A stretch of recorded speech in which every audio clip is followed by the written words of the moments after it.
ትናንት ማምሻውን በወጣ መረጃ ዓለምን ጉድ ያስባለ አንድ ክስተት ተከስቷል። ይህም ክስተት ወደ አሜሪካ የተገኘ ሲሆን በአሜሪካ ዋሽንግተን ዲሲ በሂልተን ሆቴል ውስጥ የተፈጠረ ክስተት ነው።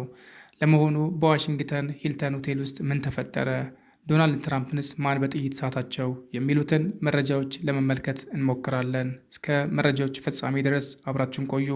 ለቤቱ አዲስ ከሆናችሁ ሰብስክራይብ በማድረግ ቤተሰብ ሁኑ። ትናንት ማምሻውን በዋሽንግተን ሂልተን ሆቴል እየተካሄደ በነበረው የዋይት ሀውስ የጋዜጠኞች ማህበር የራት ግብዣ ላይ ከተፈጠረ የተኩስ ክስተት ፕሬዚዳንት ዶናልድ ትራምፕና ከፍተኛ ባለስልጣናት በሰላም ሲያመልጡ አደጋውን ያደረሰው ተጠርጣሪ ወዲያው በቁጥጥር ስር መዋሉ ተረጋገጠ። የፕሬዚዳንቱ ልዩ ጥበቃና የፌዴራል ምርመራ ቢሮ ባወጡት መረጃ መሰረት ተኩስ ክስተቱ የተፈጠረው ወደ አዳራሹ መግቢያ ላይ በሚገኘው ዋናው የብረትና የመሳሪያ መፈተሻ አቅራቢያ ነው። የህግ አስከባሪ አካላት በወሰዱት ፈጣንና የተቀናጀ እርምጃ አንድን ተጠርጣሪ በቁጥጥር ስር ያዋሉ ሲሆን ግለሰቡ በቁጥጥር ስር ውሎ ምርመራ እየተደረገበት እንደሚገኝ አረጋግጠዋል።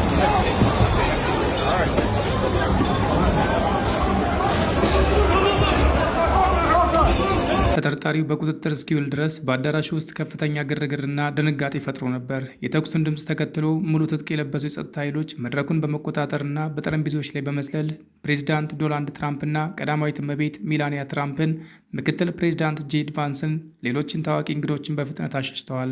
በዚህ አሳሳቢ ክስተት የተደናገጡ ታዳሚዎች ራሳቸውን ለማትረፍ ከጠረጴዛዎቻቸው ስር ላይ ለመደበቅ ተገደው ነበር። ፕሬዚዳንት ትራምፕ ጥቃት አድራሹን በፍጥነት በቁጥጥር ስር በመዋልና ሕይወታቸውንና የሌሎችን ደህንነት ላስጠበቁ የጸጥታ ኃይሎች ከፍተኛ አድናቆታቸውን ገልጸዋል።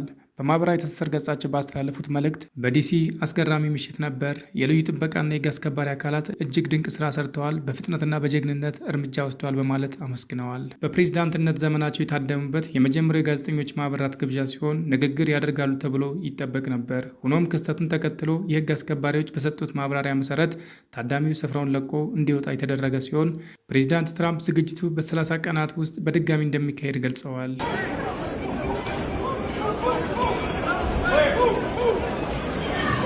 በሌላ ዜና ፕሬዚዳንት ትራምፕን ኢላማ ያደረገው ጥቃት በዋሽንግተን ዲሲ የተያዘው ተጠርጣሪ ማንነት ይፋ ሆነ። የዩናይትድ ስቴትስ ህግ አስከባሪ አካላት ትናንት ቅዳሜ ምሽት ፕሬዚዳንት ዶናልድ ትራምፕ በተገኙበት የጋዜጠኞች ራት ፕሮግራም ላይ ጥቃት ለመሰንዘር የሞከረው ግለሰብ ማንነት አረጋግጠዋል። የፌዴራል መርማሪዎችና የፖሊስ መረጃዎች እንደሚያመለክቱት ተጠርጣሪው የ31 ዓመቱ የቶራንስ ካሊፎርኒያ ነዋሪ ኮል ቶማስ አለን መሆኑ ታውቋል። የደህንነት ምንጮች እንደገለጹት እስካሁን በተደረገው የመጀመሪያ ደረጃ ምርመራ ድርጊቱ በማንኛውም የውጭ ሀገር መንግስት በተለይም ከኢራን ጋር የሚያገናኘው ምንም አይነት ማስረጃ አልተገኘም። ጥቃቱ ግለሰባዊ ይዘት እንዳለውና ከተጠርጣሪው የግል ሁኔታ ጋር የተያያዘ ሊሆን እንደሚችል መረጃዎች ጠቁመዋል። ተጠርጣሪው መግቢያ ፍተሻ በኩል ጥሶ መግባት ወደ አዳራሹ ሲያመራ በሴኩሪቲ ሰርቪስ አባላት ተገትተዋል። ግለሰቡ ጥቃቱን ለመፈጸም አንድ የሽጉጥ መሳሪያ፣ ሽጉጥና በርካታ ቢላዎች ይዞ እንደነበር ፖሊስ አስታውቋል።